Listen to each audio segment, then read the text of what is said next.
3 buwan na ang nakalipas mula nung aking SONA tungkol sa mga anomalous na flood control project. Sa bawat segundo na ating ibinibigay sa investigasyon, tinitiyak natin na ang bawat kasong isasampalaban sa mga abusado ay may sapat na ebidensya at hindi hahantong sa pagbabasura ng kaso. Pananagutin natin lahat ng may kasalanan. Unang-una, mapapanagot ang mga kasama rito, mga kasabwat dito sa korupsyon. Pangalawa, maibabawi ng gobyerno ng pera na ninakaw nila.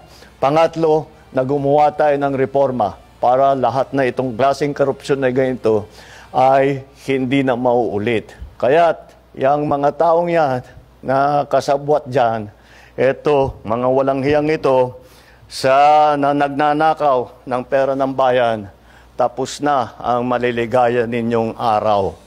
Hahabulin na namin kayo.